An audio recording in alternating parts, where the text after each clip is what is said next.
Hi, everyone, and welcome to the CLI's Legal Generative AI Summit 2023.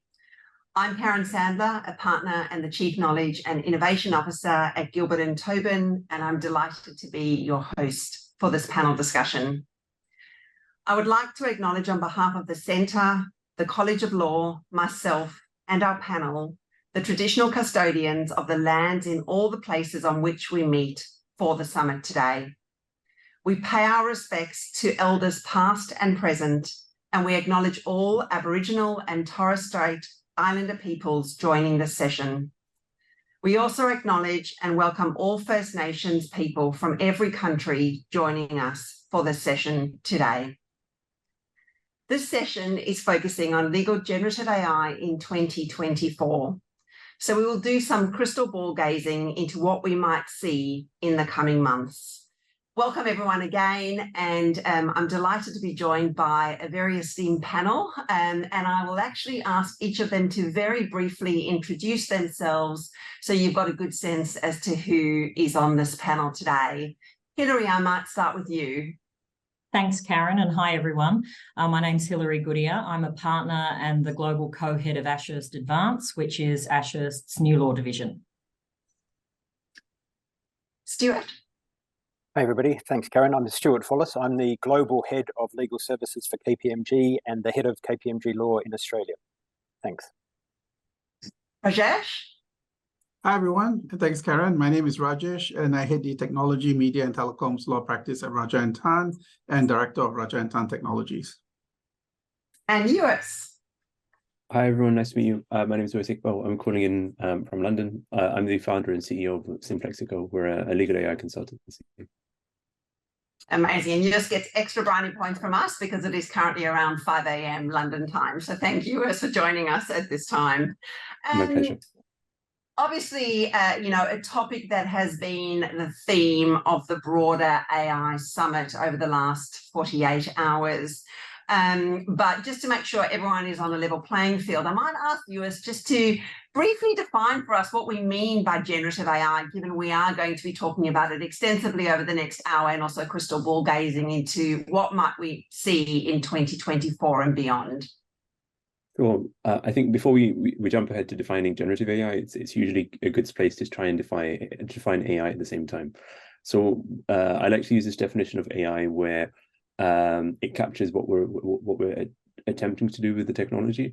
So we can think of AI as a technique where we want to leverage machines to try and mimic what humans are able to do when it comes to performing some sort of cognitive task around decision making or problem solving.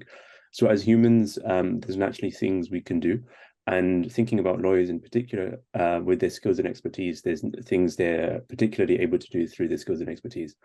What we want to try and achieve through AI is to try and leverage some of that expertise through the use of machines so that we can move from having to use humans to now thinking about using machines. And AI is this entire enterprise of mimicry and trying to reproduce what humans can do through the use of machines. When we think about generative AI, we're actually focusing on mimicking a particular cognitive ability that humans have. So if you think about when you're daydreaming or when you're writing or when you're just picturing something in your mind, what you're actually doing is you're able to piece together disparate pieces of information and construct them in a way to come up with new images, new ideas, new semantics. So humans have this natural ability, and what we've been able to do with the development and advances in AI systems is mimic this cognitive ability. And now, since we're able to mimic this cognitive ability of composition and generation, we can now use that to generate output. So now we can use machines to generate things like textual output and things like image output, and the performance has increased to a level where it's comparable in some ways to human performance. So we can think about generative AI as this endeavor to mimic the human cognitive ability when it comes to composition and generation, and that's where we're seeing a lot of the traction and a lot of the advancements, because that underpins a lot of human activity, especially within the legal industry. If you think about a lot of what lawyers do, it tends to be around drafting, composition, coming up with new ways to solve problems, and now we're thinking about how that technology can be applied in those different areas. Amazing, thank you. And I think probably one of the fundamental shifts that we've seen this year is not that this technology might not have been available over the last number of years, but the accessibility has changed enormously. So we are going to make quite enormous strides over the coming years, given that accessibility is really real for people. So, as I mentioned earlier, we are going to be talking about sort of a bit of the future as to where we might see generative AI in 24 and beyond. But I think what will be really important for us is to understand from each of the panelists where we are at the moment, and particularly within their organizations, what they've been focusing on, any use cases or the like. So I might again start with you, Hilary, if that's okay. Yeah, no problem. I think for me, and you know me, Karen, I'm quite the pragmatist. So I think for me, at its core, generative AI is a tool. So therefore at Ashes, we're thinking about how we can best leverage that tool to improve the way that we work, to enhance the capabilities of our people, and ultimately to create new services and solutions for our clients. Not surprisingly, there's a heap of interest and enthusiasm across the firm. So we're also harnessing that to get people involved in a range of experiments and use cases, spanning everything from legal research and general productivity to BD, content and document creation, and case summarization and chronologies. And we recently ran an AI competition where we received over 180 entries from our legal and business services teams globally, which I think just goes to show how much people are thinking about this.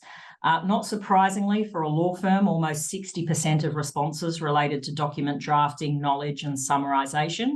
But I think really interestingly, the winning idea was an internal productivity play. And it was focused around how we can use AI and generative AI to self-diagnose and heal issues across our IT infrastructure. So that's probably giving you a bit of an insight as to where people's heads are and the pain points that we still experience around technology. Amazing. Thank you, Hilary. Rajesh. Yeah, sure. Happy to share. A couple of areas that we've started looking at in terms of use of generative AI. Firstly, in the area of horizon scanning, that's in the context of regulatory work that many of our lawyers do. And this, we find that, the ability for generative AI to, in particular, scan, scour, and then summarize a lot of the latest developments in regulatory work has been extremely useful. It still goes through as a first cut only, just to emphasize.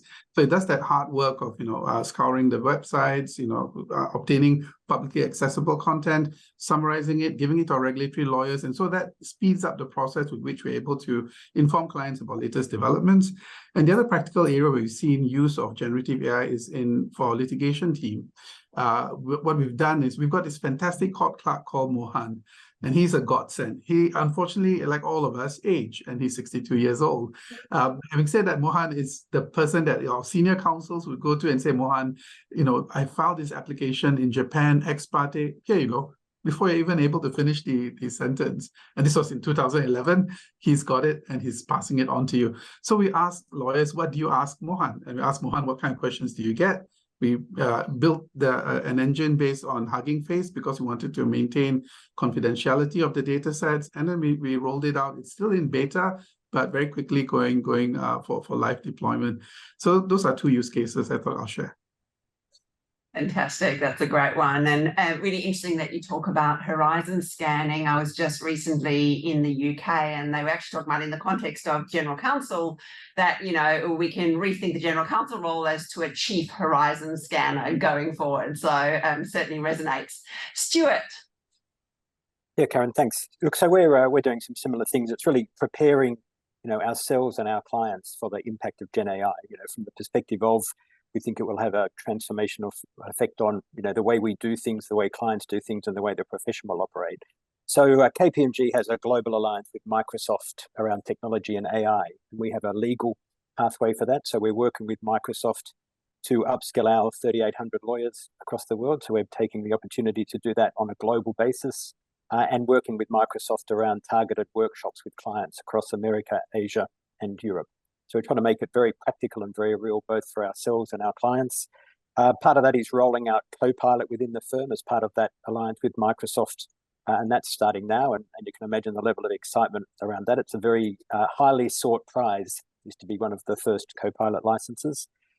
Interestingly, globally, we're also Rajesh mentioned horizon scanning. Yeah, that is one of the use cases we're working on as well. So M&A, due diligence, regulatory horizon scanning, and mass claims, which is a big business we have in Europe, but also starting to embed AI in some of the global solutions we have, entity restructuring, entity reorganization. And then in Australia, it's around, as Hilary mentioned, sort of legal research, writing, drafting.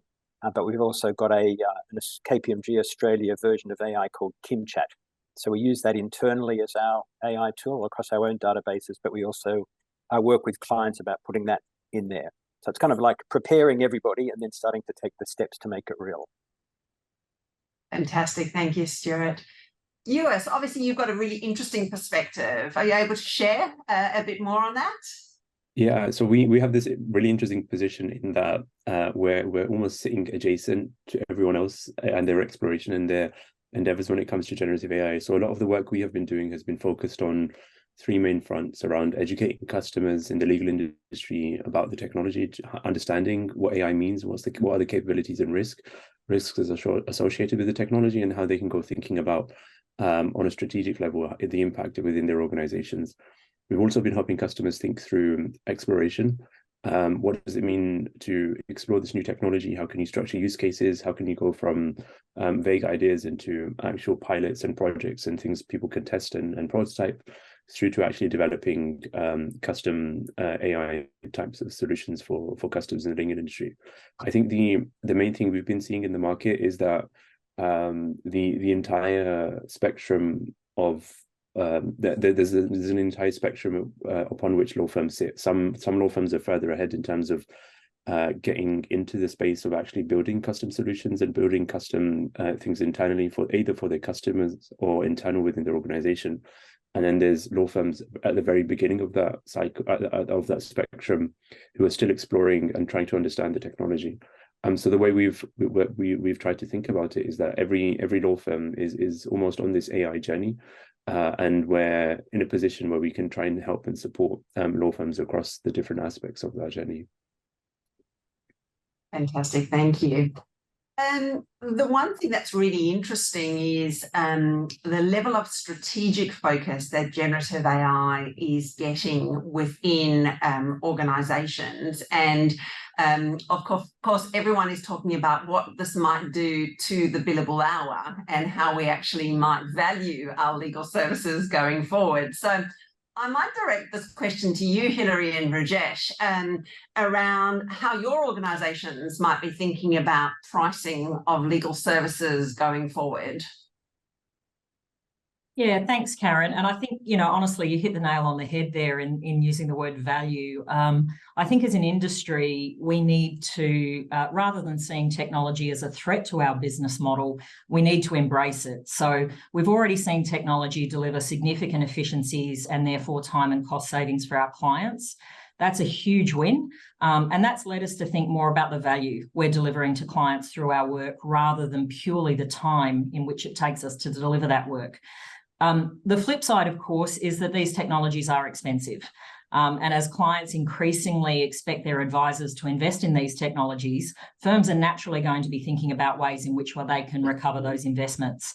So I think we're going to see a lot more around the fixed to the unit, and particularly the value-based pricing, which is going to factor in those investments, but overall reduce the cost to the client, and importantly, I think provide greater cost certainty. Yeah, I couldn't agree more, Hilary. Rajesh? Yeah, just to add on to that, great points, Hilary.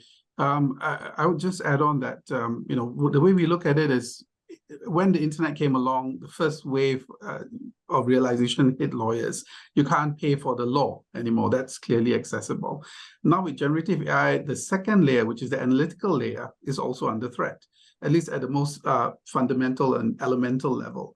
But I think that we may be really understating where AI is really taking us, because it is going into higher order thinking and analytical thinking. And that's what we see. The more we experiment with these platforms, including Copilot, the more we see that this time it's different. So how do we deal with this? Well, firstly, the time cost paradigm is already starting to slip away, except for some of the core clients. So value-based billing, as you rightly pointed out, Karen, is the key. But structuring something around value is extremely hard. There are lots of professionals in law firms are looking at value-based billing, lots of esoteric models we put into client pitches that come back and say, yeah, I've seen this in 7 other places, but it just doesn't work out. And basically at the back end, lawyers are still charging on an hourly basis because that's the metric we use to assess our lawyers. So what should we do? If we are brave, we first need to look at our back end and say, can we move away from valuing our lawyers, move that metric away from the hourly billing model? How do we truly value our lawyers? And when we fix the back end, that's when we can really make innovative changes on the front end for the lawyers. So where Raja and Tan is at right now, and I'll be honest with you, it's still work in progress, is really looking at that back end and saying, can we really bravely move away from that hourly based assessment of lawyers? And how do we assess lawyers' progress within the firm in terms of the quality of the output that they actually provide? That's hard. What we're doing, therefore, for next year is to come up with a new metric for assessing lawyers that goes beyond the hourly rate to look more at qualitative analysis of lawyers.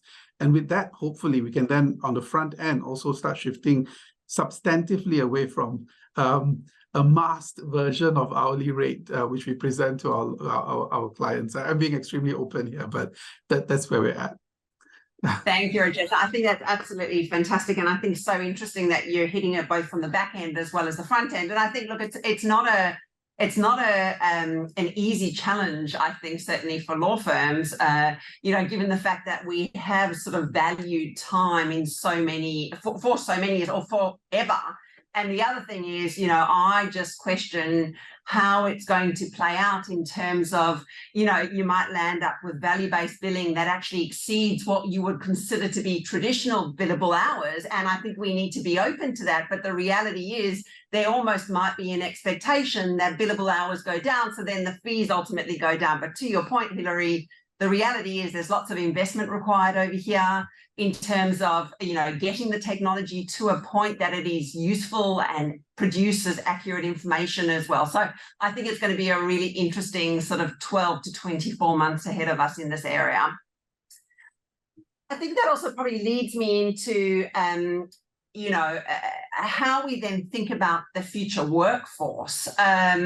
Inevitably, there are going to be different professionals and varied professionals delivering value for our clients. So again, Hilary, Rajesh, I might just ask you to comment on how you're thinking about the changing workforce in light of the changing sort of way in which we value legal services. Yeah, well, I think the great thing is, Karen, is that we've already seen new law start to drive significant changes in the makeup of our legal workforce. So lawyers are now only just one part of the solution, albeit a very important one, but increasingly one part of a large multidisciplinary team. To deliver a large legal project these days equally requires lawyers, technologists, data scientists, project managers, process engineers, and delivery experts. I think, though, that this will inevitably evolve from multidisciplinary teams to a broader and more multidisciplinary skill set for individuals. So I think the technology is becoming such an intrinsic and integrated part of how we operate day to day that I think the lawyer of the future is not going to be able to rely on other people alone to master the technology. They're going to need to understand themselves how the tech works and how to get the best out of it. And we're already seeing various bar associations across the world incorporate this into their legal practice rules, as well as universities starting to offer legal technology and coding subjects as part of law degrees. So I really think we're going to see a more holistic legal professional emerge from this rise, particularly in AI and generative AI. Yeah, totally agree, Hilary. What we are finding also is that for the younger lawyers in particular, it can be a challenge coming into an environment where they're going to find increasingly that the manner in which they used to learn the law, doing the rote work, doing the hard slog, as it were, is increasingly becoming automated. And so, just as you rightly point out, it has to be, in fact, backloaded into the training phase, either in the professional training phase or at the university level. So to share briefly, in Singapore, the National University of Singapore, the Singapore Management University, and others have already started integrating legal tech as a core mandatory subject to be able to actually get a law degree. And the nature of that training is increasingly going to be hands-on. So it's not just a lecture, but a requirement for you to be able to show that you're able to understand how to use, for example, generative AI platforms, document assembly solutions, and I hope, and this is something I'm working on in terms of a significant pedagogical change in the manner in which tech is entrenched into legal training, is to actually have a vocational component, again, mandatory, where they are seconded to a law firm and spend a period of time working hand in hand with the technology team and the knowledge management team to understand how these tools work. You see, Karen, the sad fact is that it's very unfairly young lawyers are assumed to be masters of these tools, and they're not. And so the senior partners will say, hey, you're young, you know how to use this, right? So go get it done, press the red button. There is no red button when it comes to generative AI. There's a lot of hard work, there's a lot of prompt engineering, and we do need to spend time training our lawyers to get them ready. So that's going to be a significant change in the manner in which we're going to be retraining and reskilling our legal workforce. Absolutely. And I do recognize, lots of different organizations will be on a spectrum of already having multidisciplinary sort of teams internally. Many might not have started that. Many might have started upskilling lawyers. Many might not have started as well. So, I think, the good thing is we are a community at large, and I think there is assistance, and, even sessions like these really go a long way in supporting all organisations on their own journeys. But Stuart, I might turn to you now, obviously, in your sort of role as Global Head of Legal Services of KPMG. How are you thinking about the strategic aspects of generative AI? Obviously, there are the legal areas, but it's broader than that within the organisation. And then how are you seeing sort of the leadership play out? Yeah, it's a great question, Karen. And look, a lot of what Hilary and Rajesh said, I totally agree with around impact on our people and the business model. I think it'll be one of those great challenges for the legal industry to rise to. Look, the first thing we did, the good thing being part of KPMG is there may be nearly 4,000 lawyers, but there's 230,000 other people. So we actually went and spent time with the technology, data, implementation people to really understand, when you look at what's happened in the consulting part of the business and tax, where transformation and technology transformation, not Gen AI, but the impact of transformation has already happened. So it's a great example where law is really now catching up. And going back, and I'm pretty sure it's a point everybody shares here, which is you can't put your head down and wait for this AI wave to crash over you. It'll transform our industry. So we did that. We then looked and developed and published a global strategy in legal services. We took the view that we needed to align around the view and what we were going to do in response. That's like in any law firm. KPMG is no different. It's the equivalent of herding the cats. Get alignment around that, but the importance of this was seen as too high not to do that quickly. And we use the word infuse a lot. How do we infuse AI and generative AI in everything that we do? Both the way we conduct the legal business within KPMG, so our own lawyers embracing and using GenAI, how we transform the solutions we provide to clients, the legal solutions and the large technology-enabled solutions, how we help our clients transform their business models. So we see and Hilary would appreciate this, there's a big part of legal transformation coming for corporate legal departments that it's going to be pushed by generative AI. So it's not just helping clients understand it and use it, but transforming their own businesses around it, just as we'll transform ours. And then the last piece is the sort of cutting edge legal and regulatory advice you need to give to clients, because there's no shortage of issues, whether it's data, privacy, IP, the EU AI Act, the US regulation, all those things. And we're seeing a huge demand around that. Just what does it mean, and how do we both get the benefits and manage the sort of the challenges of it? And all of that's to come to your last point, Karen. It's really how we equip our lawyers and be part of the profession equipping itself for the future. So Rajesh has said, prompt engineering will be a huge skill. Data management will be a huge skill. Knowledge management is going to be a rising part of the profession, is my personal view, because Gen AI is only as good as the data that you apply it to. And it's almost like you go back to the old days of librarians that used to keep everything up to date. The quality of the data is going to be fundamental to the quality of the output. And then lastly, maybe it's just my age, but, there's a big change in the profession coming here. I think it's too easy to say this will mean less lawyers. I don't hold that view at all. I think it'll mean lawyers will do very, very different things.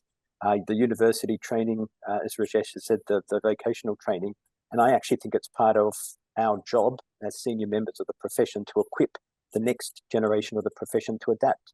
Just as when I started practice, email wasn't used, so you had to adapt to email, and then I think we have to help the profession adapt. I think the profession needs to embrace this and really sort of see it as something that's going to be for the powerful good, but that is going to take a good change process, and we need to make sure that, you know, being a lawyer is still seen as a valuable, good profession for people to go into and have a strong, meaningful, purposeful career. Absolutely. I think probably what's very clear is that it is really multifaceted in nature, and it requires a lot of coordination in lots of different areas. And I think, you know, organisations are certainly getting up to speed on all of that. I might just turn to a question that we have. I mean, Stuart, you raised it in the context of probably significant transformation coming up for corporate legal departments. I know Hilary obviously shares a similar view. Obviously, you know, myself through our GNT Innovate consulting capability, again, works a lot with in-house legal functions. And you know, are we seeing, or do you have any examples of AI products that we're building for clients and customers, or is it too early at the moment? Is there anything, or is anything more broadly that the panel would like to share? I don't know, whether you've got any insights that you might be able to share, either to, I suppose, transform the delivery of your work to the client, or alternately help the actual in-house team transform their own work. So there are a number of use cases, and I think they vary from firm to firm. And what we're seeing is that the most interesting use cases, or the types of use cases where law firms are looking to invest money into actually developing internal solutions, usually tend to be around within an existing practice group. How can they take an existing legal services workflow and, like Stuart mentioned, infuse AI into that and try and reimagine how that might look. So I think there's internal facing use cases, and then there's a class of use cases we've come across in the conversation with customers around how they can better deliver content to customers. And then generative AI is a really nice way of putting a front end or an interface, a very human-like interface on accessing content from customers. So almost using generative AI as a way to interface with expert knowledge and advice that lawyers are able to put out, and then using that as a way to create some sort of scalable solution. So I think there's these different types of use cases popping up. What we're seeing is that a lot of these use cases are in kind of the development discovery stage, that it's taking time to get through the process of rolling something out into production. And I think law firms are taking a very cautious approach to making sure that the technology is at the first step fit for purpose, and it's able to deliver the quality and value that customers and clients are expecting, and also internally to stakeholders within the practice groups. So they want these tools, they want to use these types of tools, but there's a discovery process and an innovation process that has to be there in order to make sure that the quality is right, and then the solution is designed and built and deployed in the right way. So Karen, what we're seeing when our legal transformation team goes and talks to clients, you know, corporate legal departments, everybody reverts straight to the use case, because that's almost a way of helping understand how GenAI will work.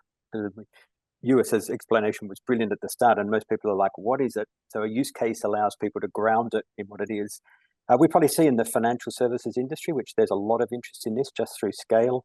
It's probably around, you know, the corporate legal department having the GenAI to help them access their own data and documents and what they've done before, because a lot of corporate departments don't have the sophisticated or large document management systems, or those kind of processes that maybe in the law firms we take for granted. And the other one that I think comes up more than most others is, again, back to this regulatory horizon scanning. How can this technology be better than having an Excel spreadsheet where you pay people to punch in, or in another way update what's happening? So I think they're probably what we're seeing as two real driving use cases. I agree with what Stuart said there. I think on the one hand, it's how clients are really looking at their own internal efficiencies and how they do their work.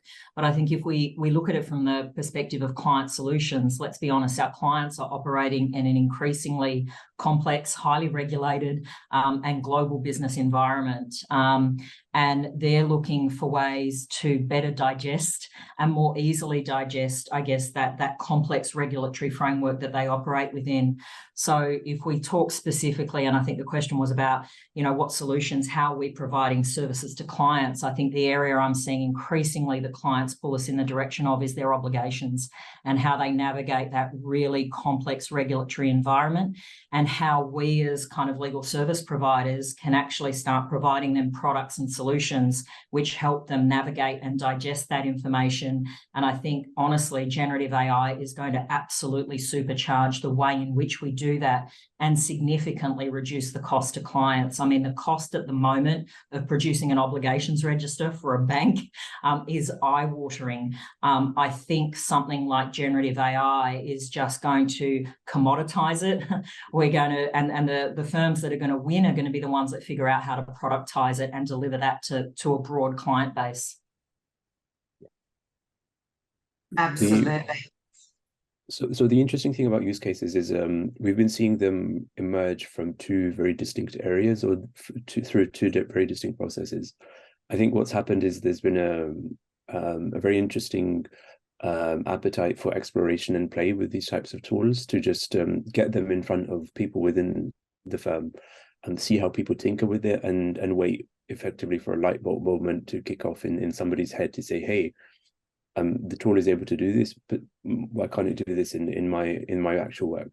So I think there's use cases which emerge from this discovery through exploration and through play, which I think is necessary. And then there's almost use cases which emerge from existing pain points and problems within surface through bottlenecks within legal services workflows. So things where costs are prohibitive, things where efficiency gains can actually move the needle with customers and actually make an impact. So those are kind of two areas where we're seeing use cases emerge from. But within the context of the law firm, we've identified three main types of use cases within law firms which are typical of the types of discussions we've been having. One is around how AI can be used in the business of law. So when it comes to things like business services, HR, marketing, finance, traditional kind of functions which operate in every single business, how AI can be used with existing data in those areas. Then around the legal project management or the management and operation of legal work.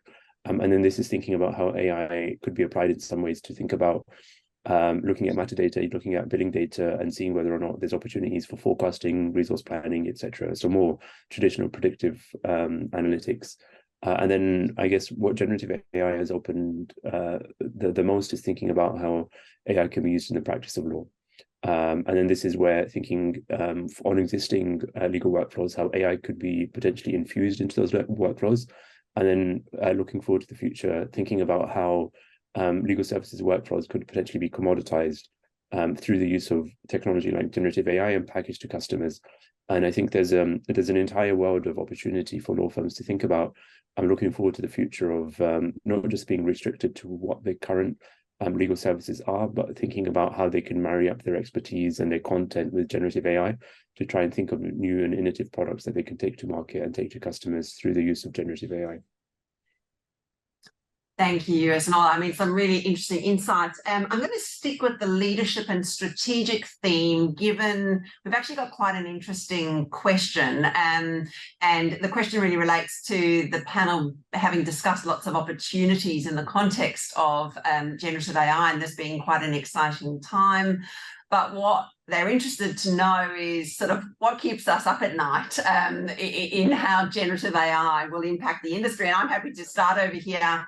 I mean, certainly from my perspective, at the moment, there are lots of different options when it comes to generative AI, lots of different models. And so trying to determine whether you procure third-party solutions that have built in or, generative AI or, your existing products that have this capability now embedded in it, or whether you actually go and sort of move down the path of RAG or fine-tuning or building models to try get some competitive competitive advantage, that is something that, we are certainly thinking about at the moment, and certainly something that, keeps me up at night as to which path or both paths is the best to go down. So, I mean, that's just one of the areas, but I'm interested, Hilary, your insights on that. Well, look, I don't have access to the, kind of 230,000 developers that Stuart was talking about earlier. So my view is that, for the most, we need to stick to what we're good at, to be really honest. And what law firms are good at is solving client problems. So I think, at least in my context, I don't think we should be trying to become developers. We're not going to be very good at that. Law firms are not set up for that. Our business models don't support it. The skills and capabilities that we have internally don't support it. But what we're really, really good at is translating the tools and the expertise that we have at our disposal to solve a client problem. So I'm really keen to be working with kind of, UACE and the developers and the tech companies of the world, and using their expertise and figuring out how I can leverage and translate that to solve a client problem. I'm not so interested in actually trying to turn Ashurst into a software development company. I don't think we do very well at that, but we're very good at being lawyers and solving client problems. So my view is that it's how we bring together the best of kind of not only what's in the firm, but what's in the ecosystem, and how we bring that together to solve client problems. Yeah, if I can add on to that as well, I totally agree. We shouldn't end up in a state where we have a technology company necessarily working hand in hand as part of the law firm. There are so many technologies out there who are doing a fantastic job. But what we can do perhaps, and that's, to carry on from where Hilary comes from, is to focus on what we do best, which is the law.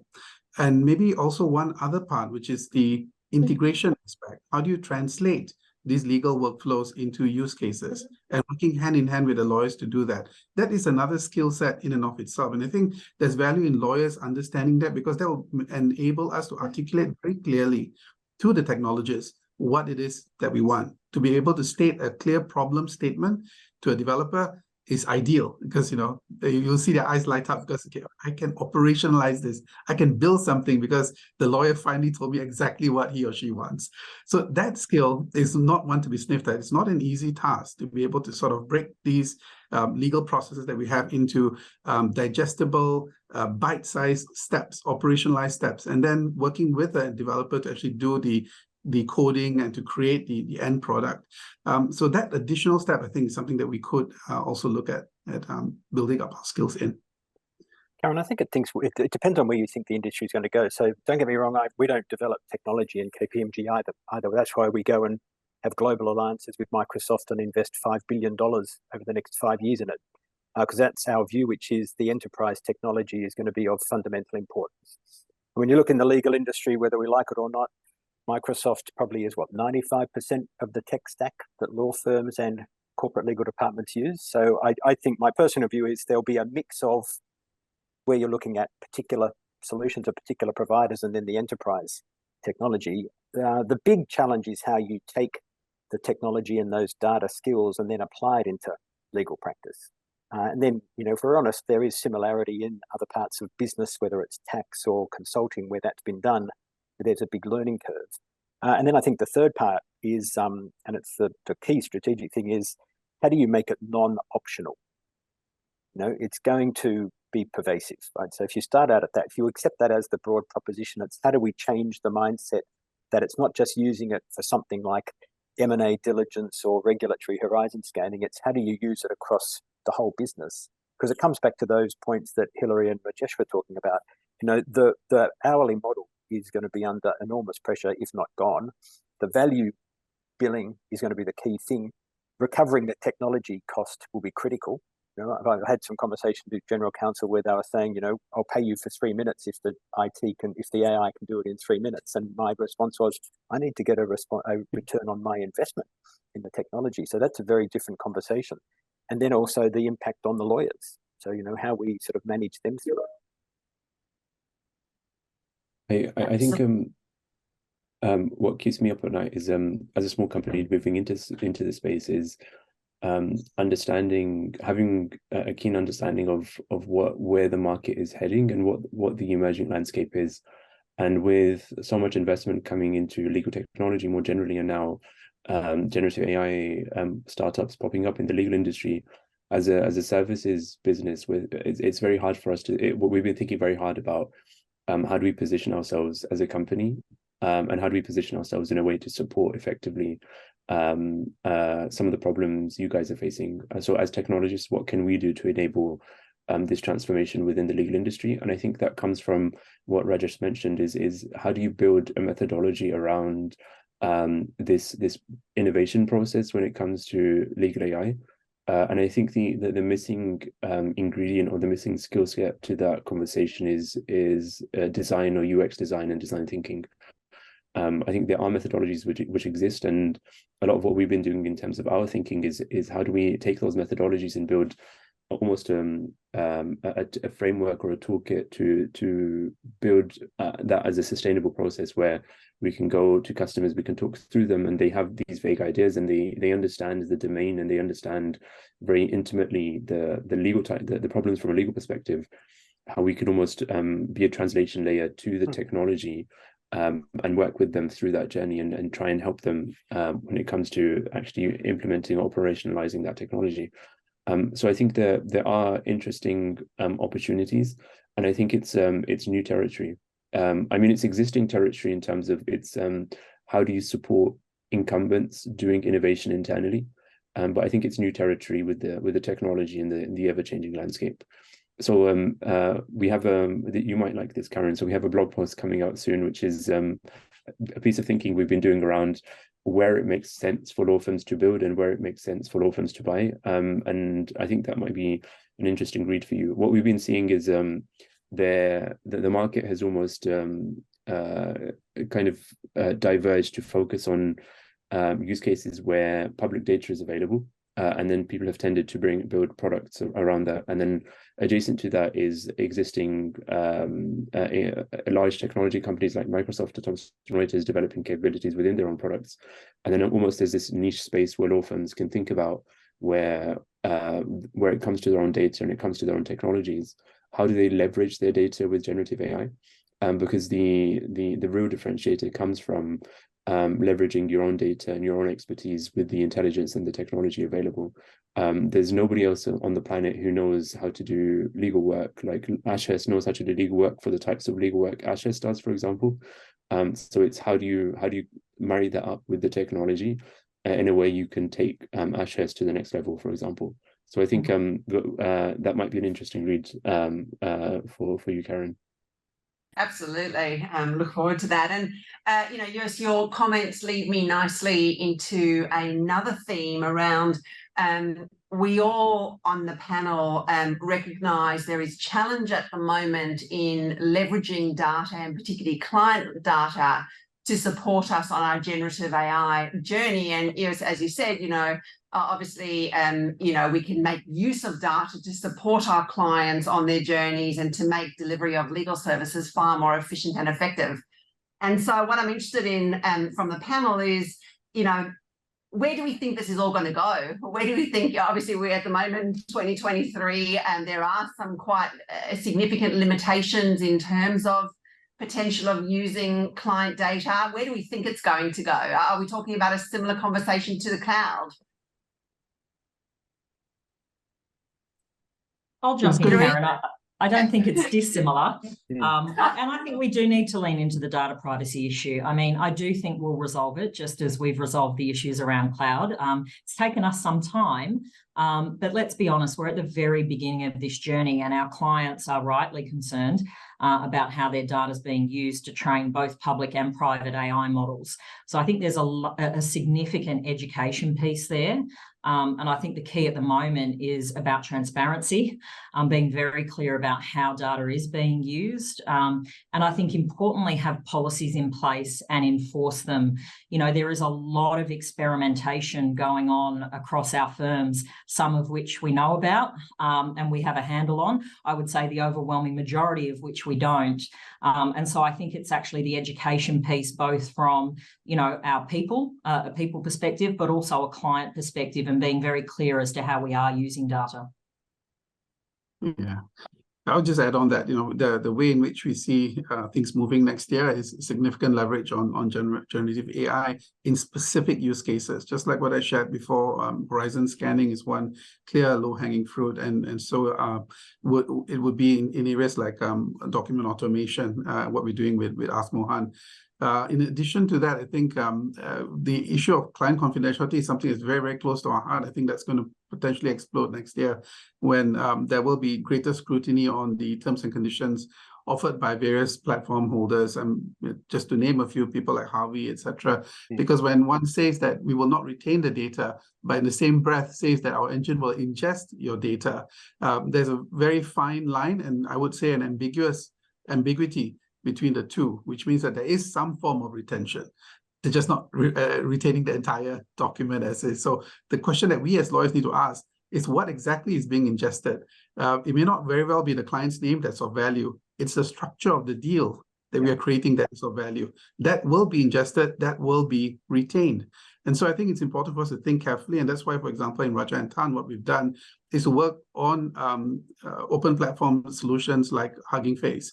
And while it's a bit more work in terms of building out your own LLM, two things happen. One, we get to understand how these platforms actually work at a deeper level. And two, we have absolute confidentiality because all the data is stored either on premises or on virtual private cloud. So have a think about those from a technical standpoint as well. I think that's going to really be a big issue. It's the usual stuff, right? The media will play it up, and then next year will be all of the horrible bad news about GenAI. So be prepared. Absolutely. Yeah, US.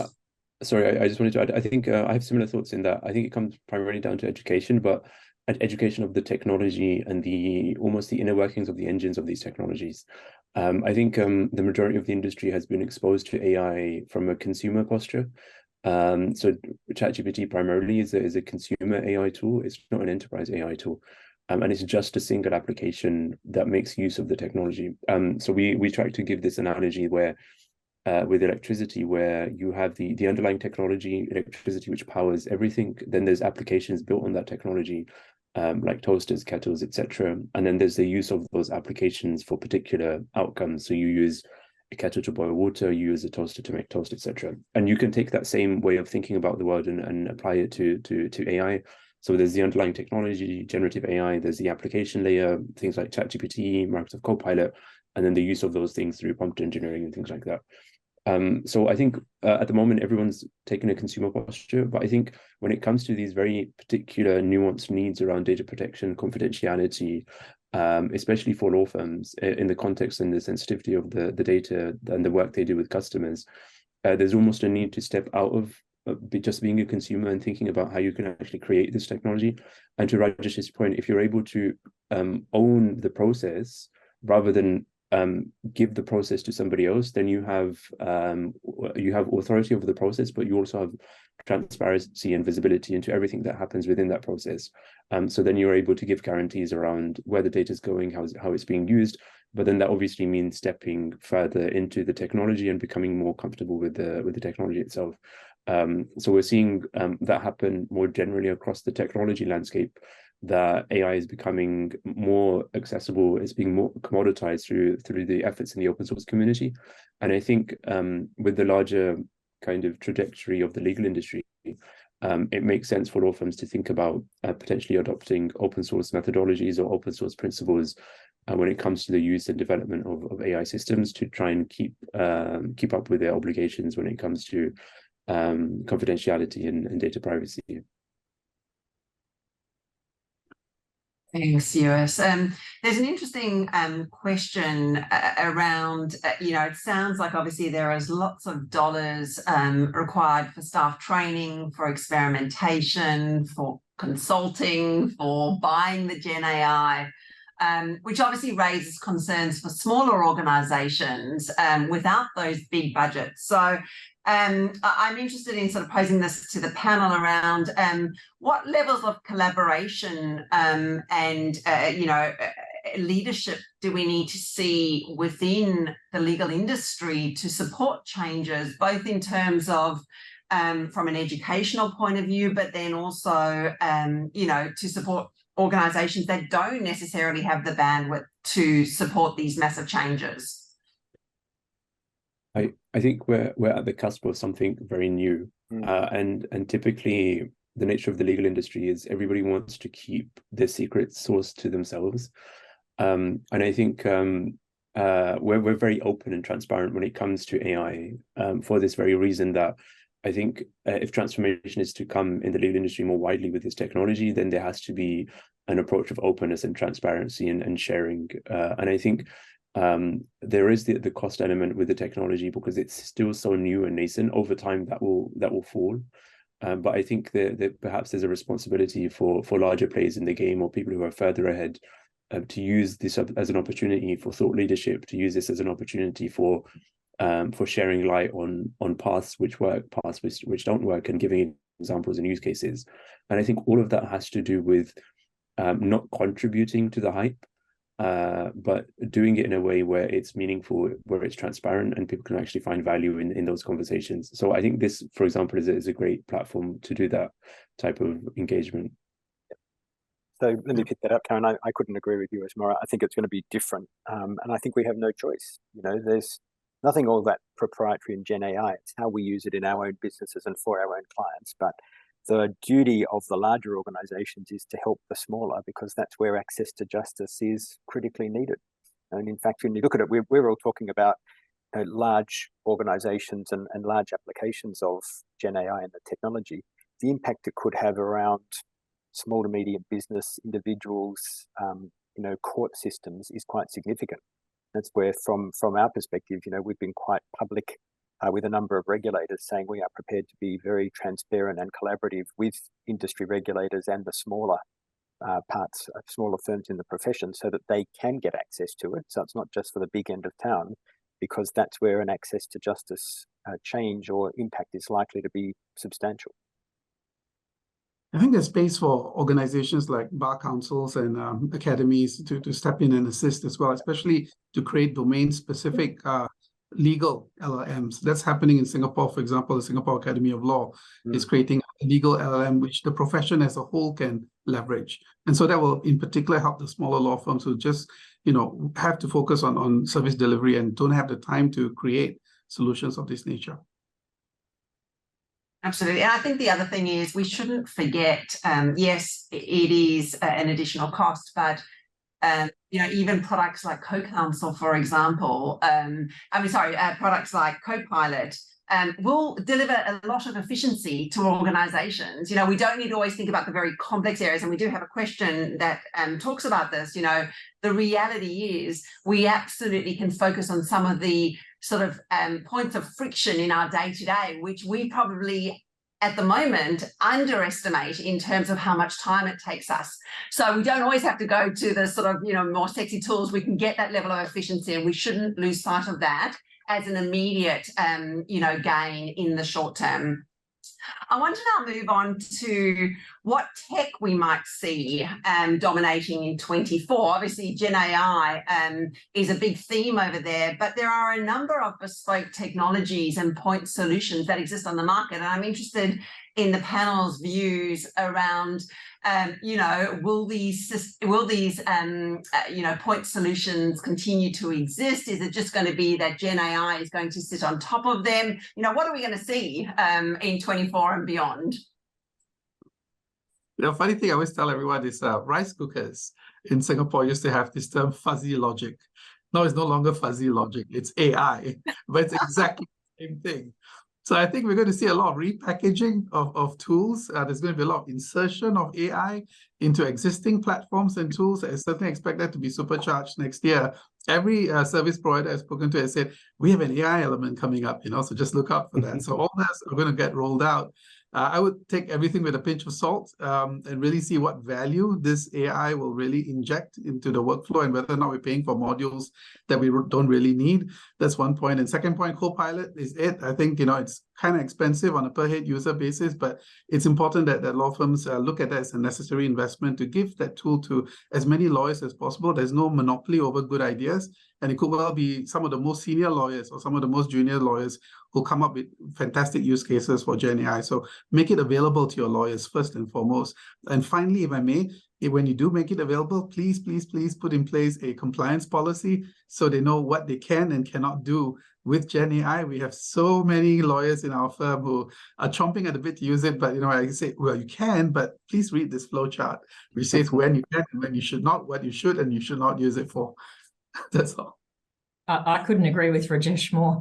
I think, look, certainly generative AI is dominating the narrative, but I don't yet think it is dominating our day-to-day work. I think the exciting thing we're going to see in 2024 is, as Rajesh said, that accelerated adoption of GenAI into the existing tools that support things like document review, due diligence, document creation. And I think those tools will become much more powerful as a result. But I think 2024 is probably more so going to be a year of widespread experimentation rather than necessarily domination of these tools. Yeah, couldn't agree more, Karen. And I think if you project it out to 25 and 26, you might actually start to see the enterprise platforms pulling away from some of the point solutions. 24, I think, will be a transition year. There'll be, I think Rajesh put it very well. It's like everybody's got a AI part because you can't afford not to have it. And that's fine. That's part of the way the market works itself through. 25, 26, we think that's where the enterprise tech will start to come through, and couldn't agree more with Rajesh around things like Copilot and those solutions. They'll actually transform what we all just do in our day-to-day practice and make us more efficient, let alone all the other exciting things we've been talking about. Yeah, I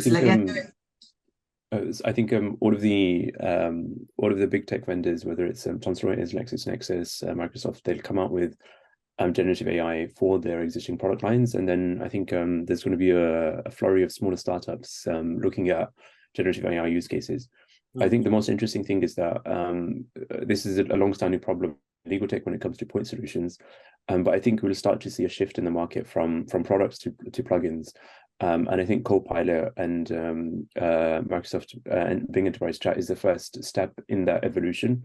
And I think I guess for the legal industry, what we've seen is the whole product paradigm is a limitation for the adoption of AI more generally, as in what people are interested in are the AI capabilities that can enable value in their workflows rather than particular products. So we're going to have these kind of horizontal AI solutions available across the enterprise, and we're going to have these verticalized AI applications from startup vendors and from more traditional players. And within that equation, there's spaces where it makes sense to buy tools for exploration, and then where it makes sense to buy tools for existing use cases, and then where it makes sense for law firms to go and explore and try and build something of their own.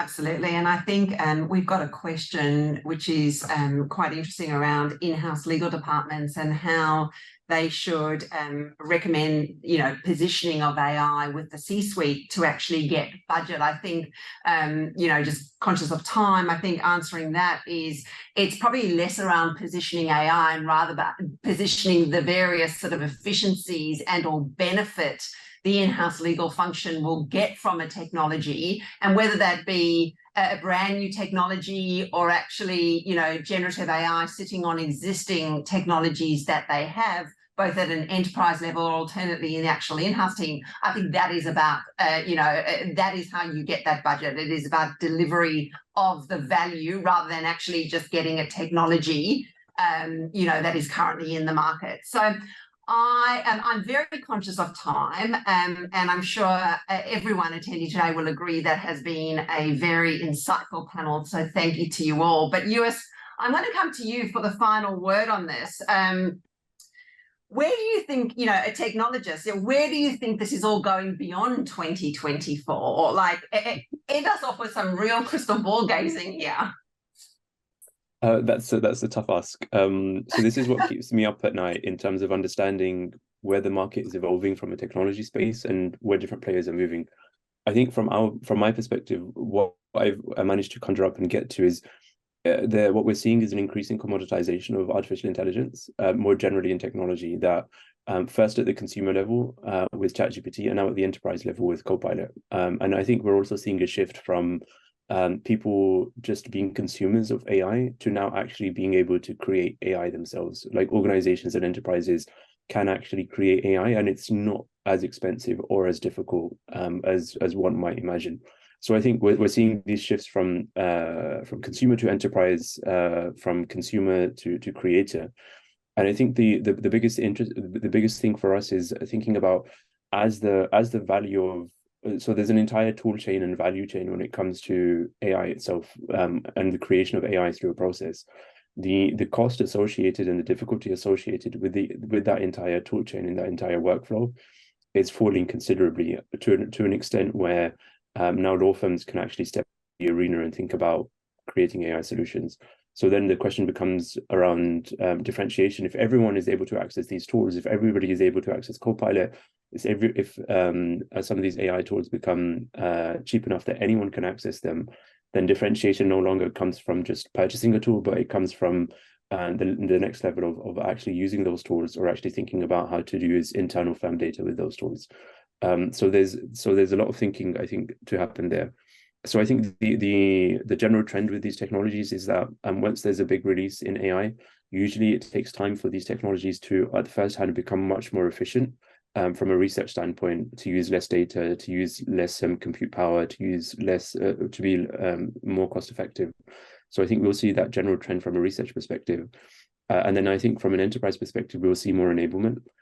So big players like Microsoft and IBM, they're creating these platforms to enable enterprises to build these things.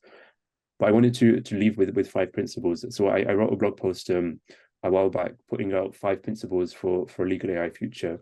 And I think they've stood the test of time for a few months, and perhaps they'll stand the test of time for the next year. I guess we'll have to see. So the first is your data is the moat, your moat. So understand your data before anything else. Think about narrowed AI over general AI. So thinking very keenly about your precise use cases.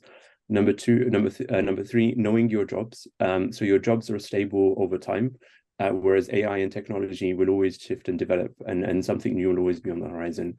Education is the enabler. The more you know about these technologies, the more you'll be able to take advantage of them and appreciate the event, but master the process. So an AI model or a new release in AI is an event, but if you're able to master the process and harness the process, then you're able to get ahead of the market and make more of the technology itself. Fantastic, Eurus. I think everyone will agree those are 5 principles that everyone should continue to remember into 24 and beyond. So thank you for that. Thank you again to a wonderful panel. We hope you enjoyed the session. The session will be available as a video on CLI's free resource hub and as an episode in the Centre for Legal Innovation's Legalpreneurs Sandbox podcast. If you would like to receive updates about these and the work of the CLI, please be sure to follow them on LinkedIn and all other social media. But thank you for attending today. And again, thank you to the wonderful panel on what was a terrific session. Bye all. Thanks, Karen.